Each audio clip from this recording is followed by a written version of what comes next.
Il me faudrait presque des lunettes de soleil en cette magnifique journée, mais je ne vais clairement pas me plaindre de ce soleil pour commencer la semaine et avec également de bonnes nouvelles. Sans plus tarder, commençons sur le sujet de la vidéo qui nous intéresse.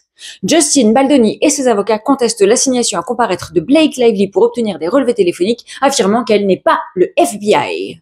Oh no baby. Justin Baldoni riposte à la dernière demande de l'équipe juridique de Blake Lively. Plus tôt cette semaine, ses avocats, Mike Gottlieb et Ezra Hudson, ont révélé que l'actrice avait déposé, donc les avocats de Blake Lively, ont révélé que l'actrice avait déposé des assignations à comparaître pour obtenir les relevés téléphoniques du réalisateur et acteur de It Ends With Us, j'ai nommé Justin évidemment, et de ses associés, dont la publiciste Jennifer Abel et l'experte en gestion de crise, Melissa Nathan, afin de trouver plus de preuves et de révéler la prétendue campagne de diffamation qu'ils ont orchestrée pour détruire et enterrer sa réputation et sa famille au cours de l'année écoulée. Blake Lively a également envoyé ses assignations à comparaître à 3 opérateurs téléphoniques, AT&T, Verizon et T-Mobile. Je vous l'avais dit, c'est l'équivalent de Free, Orange et Bouygues Telecom par exemple. Cependant, l'avocat de Justin, Brian Friedman, estime qu'elle va beaucoup trop loin. Il exprimait clairement que les demandes du camp Baldoni relevaient de l'ordinaire dans une procédure judiciaire, tandis que celles du camp Lively relevaient de l'extraordinaire. Forcément, si elle se prend pour le FBI aussi. Selon des documents juridiques obtenus par Us Weekly et People, les magazines, un des avocats de Justin Baldoni, à savoir Michelle Schuster, a envoyé une lettre au juge vendredi critiquant l'équipe de Blake Lively pour avoir émis des assignations à comparaître à plusieurs sociétés de téléphonie mobile pour documenter les appels ou les SMS appartenant à chacun des groupes Wayfarer, donc vous savez, il y a Jamie Heath, Justin Baldoni, puis les publicistes, puis tout ça, et à divers individus. Mitchell Schuster a également noté que les avocats de Blake ont demandé des journaux d'appel, des journaux de SMS, des journaux de données et des informations sur la géolocalisation des sites cellulaires au moment des envois. Tout cela, a déclaré l'avocat, est, je cite, manifestement trop large. La lettre continue, je cite. Il est difficile de surestimer le caractère général, intrusif et atypique de ces assignations à comparaître. Il s'agit d'un litige civil et pas d'une poursuite pénale, et les parties concernées par Blake Lively ne sont pas le FBI. Pourtant, les assignations à comparaître visent non seulement l'historique complet des appels et des SMS de chacune des cibles sur une période de plusieurs années. Rappelez-vous, 2 ans et demi, 3 ans.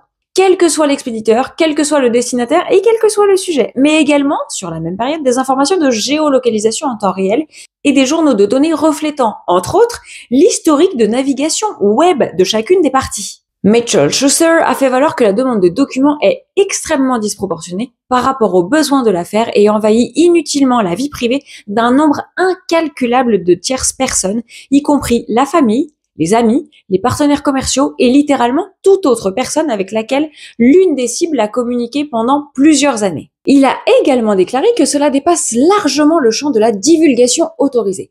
Bien que l'équipe de Justin ne soit pas opposée à l'utilisation d'outils de divulgation par des tiers par les deux parties, par les deux camps, elle souhaite que cela se fasse d'une manière légalement autorisée. Mitchell Schuster craint que l'équipe de Blake Lively intimide les tiers pour qu'ils fournissent des informations sur nos clients, Justin Baldoni, et diverses personnes non autorisées, bien au-delà de ce qui est approprié ou même légal dans un litige civil, y compris des communications entre conjoints, les informations médicales, les communications entre avocats et clients qui sont, je vous le rappelle, protégées par le secret professionnel quand même, ne l'oublions pas, et les informations de géolocalisation en temps réel, entre autres choses. Ça va lui servir à quoi de savoir qu'il était chez Target quand il a envoyé un message à sa femme pour lui dire « Est-ce que tu as besoin de dentifrice ?» tu vois.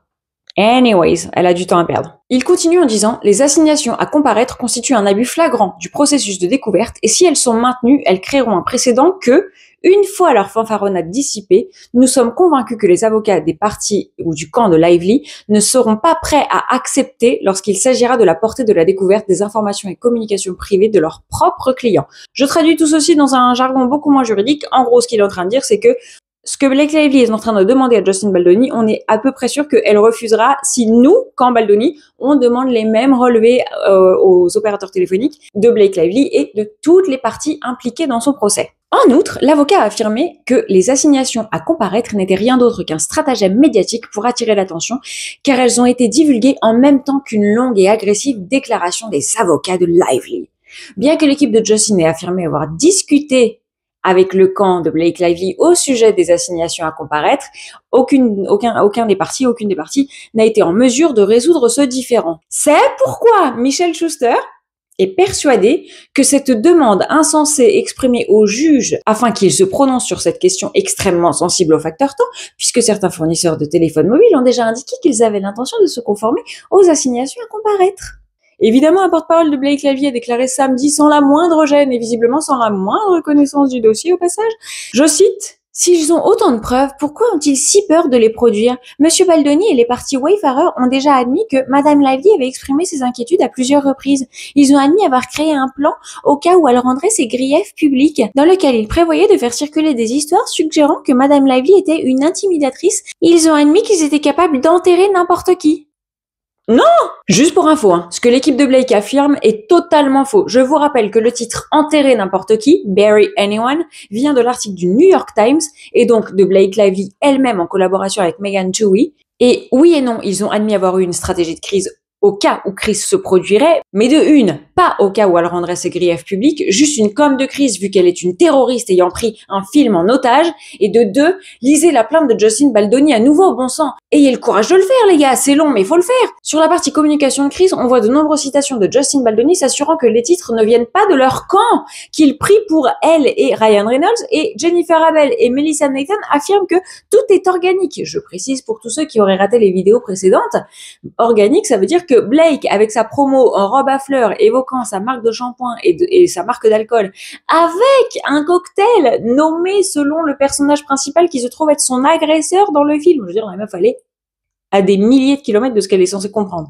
C'est elle qui s'est créée une mauvaise réputation toute seule. Je vous assure, elle n'a pas eu besoin d'aide. Le porte-parole de Blake Lively continue. Bah oui, parce que pourquoi s'arrêter en si bon chemin? Je cite. Ils ont admis s'être vantés et avoir ri de la façon dont le récit avait changé de manière négative à l'encontre de Madame Lively et de la façon dont ils avaient réussi à semer la confusion chez les gens. Ils ont admis avoir commencé à voir un changement sur les réseaux sociaux, en grande partie grâce aux efforts de Jade Wallace, un entrepreneur indépendant, et de son équipe pour changer le récit. Mais ils nient avoir mis leur plan en œuvre. Et maintenant, ils veulent bloquer la découverte même qui les exposerait. S'ils avaient rien fait, ils auraient rien à cacher. À quel moment est-ce que le camp Baldoni a ri ou s'est gaussé d'avoir réussi une campagne? Non. Initialement, c'est ce que Blake Lively a voulu nous faire croire en sortant les SMS de leur contexte.